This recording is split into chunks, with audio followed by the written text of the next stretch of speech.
ಮಾನ್ಯ ಬಸವರಾಜ ಬೊಮ್ಮಾಯಿ ಅವರು ಹಿಂದಿನ ಸರ್ಕಾರ 23-24ರ ಚುನಾವಣಾ ಬಜೆಟ್ ಅನ್ನ ಮಂಡಿಸಿದ್ದಾರೆ. ಚುನಾವಣಾ ಬಜೆಟ್ 7/2/2023ರಲ್ಲಿ ಅವತ್ತು ಮಂಡಿಸಿದಂತದ ಬಜೆಟ್ ಗಾತ್ರ 3,09,182 ಕೋಟಿ. 3,09,182 ಕೋಟಿ. ಇವರನ್ನ ತಿರಸ್ಕಾರ ಮಾಡಿ ರಾಜ್ಯದ ಜನ ಇವರನ್ನ ತಿರಸ್ಕಾರ ಮಾಡಿ ಮೇನಲ್ಲಿ ನಮಗೆ ಆಶೀರ್ವಾದವನ್ನ ಮಾಡಿದ್ರು. ನಮಗೆ 135+1 ಸ್ಥಾನ 136 ಸ್ಥಾನಗಳನ್ನು ಕೊಟ್ಟರು. ನಮಗೆ 43% ವೋಟನ್ನು ಕೊಟ್ಟರು. ಇವರಿಗೆ ಕೇವಲ 36% ಮಾತ್ರ ಕೊಟ್ಟು 36% ಮಾತ್ರ ಕೊಟ್ಟು ಇವರು ಅಧಿಕಾರದಲ್ಲಿದ್ದರು. 3 ವರ್ಷ 10 ತಿಂಗಳು ಅಧಿಕಾರದಲ್ಲಿದ್ದರು. ಇವರನ್ನ ಈ ರಾಜ್ಯದ ಜನ ತಿರಸ್ಕಾರ ಮಾಡಿ ಇದರಿಂದ ತಿರಸ್ಕಾರ ಮಾಡಿರೋದು.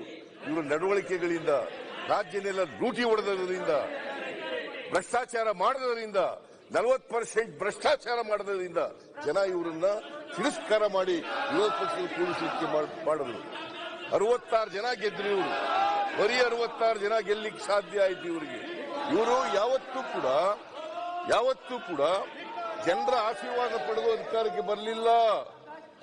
2008ರಲ್ಲಿ ಇವ್ರು ಗೆದ್ದದ್ದು 110 ಸ್ಥಾನಗಳು, 113 ಸ್ಥಾನ ಗೆಲ್ಲೇ ಇಲ್ಲ.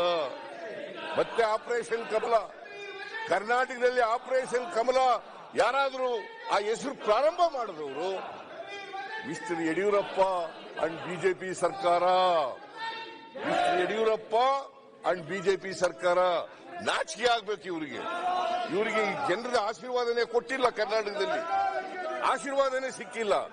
2018ರಲ್ಲಿ ಕೂಡ 100 ಸ್ಥಾನಗಳನ್ನು ಮಾತ್ರ ಗೆದ್ದದ್ದು ಇವರು. 100 ಸ್ಥಾನಗಳನ್ನು ಗೆದ್ದದ್ದು. 17 ಜನರನ್ನ ಆಪರೇಷನ್ ಕಮಲದ ಮೂಲಕ ದುಡ್ಡು ಕೊಟ್ಟು ಕೊಂಡ್ಕೊಂಡು ಸರ್ಕಾರ ಮಾಡಿದ್ರು ಇವರು. ಮಾನ್ಯ ಅಧ್ಯಕ್ಷರೇ, ಇವ್ರು ಯಾವತ್ತಾರು ಜನರ ಆಶೀರ್ವಾದ ಸಿಕ್ಕಿದೆಯಾ ಕರ್ನಾಟಕದಲ್ಲಿ?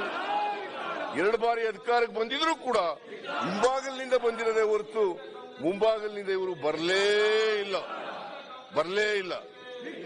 ಕಳೆದ ಸರ್ಕಾರ ಮಂಡಿಸಿದಂತ ಬಜೆಟ್ 23-24 7/2/2023ರಲ್ಲಿ ಮಂಡಿಸಿದಂತ ಬಜೆಟ್ 3,09,182 ಕೋಟಿ.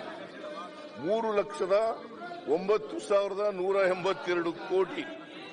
ಇದು ನಾನು ಮುಂದಿನ ವರ್ಷ ಬಜೆಟ್ ಮಂಡಿಸಿದ್ದೀನಲ್ಲ, ಅದಕ್ಕೆ 62,200 ಕೋಟಿ ಹೆಚ್ಚು. ಅವರು ಮಂಡಿಸಿದ್ದಕ್ಕಿಂತ 62,200 ಕೋಟಿ ಹೆಚ್ಚು ಬಜೆಟ್ ಗಾತ್ರ ಹೆಚ್ಚಾಗಿದೆ. ಜನರ ಅಭಿವೃದ್ಧಿ ಕೆಲಸಗಳು ಮಾಡದೇ ಹೋದ್ರೆ, ರಾಜ್ಯದ ಅಭಿವೃದ್ಧಿ ಕೆಲಸಗಳು ಮಾಡದೇ ಹೋದ್ರೆ ಇಷ್ಟೊಂದು ದೊಡ್ಡ ಗಾತ್ರದ ಬಜೆಟ್ ಅನ್ನು ಮಂಡಿಸಲಿಕ್ಕೆ ಸಾಧ್ಯ ಆಯ್ತಿತ್ತ ಮಾನ್ಯ ಅಧ್ಯಕ್ಷರೇ?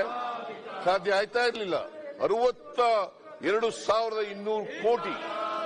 ಆಮೇಲೆ ನಾನು ಮಂಡಿಸಿದ್ದೆ, ಜುಲೈನಲ್ಲಿ ಒಂದು ಬಜೆಟ್ ಮಂಡಿಸಿದ್ದೆ.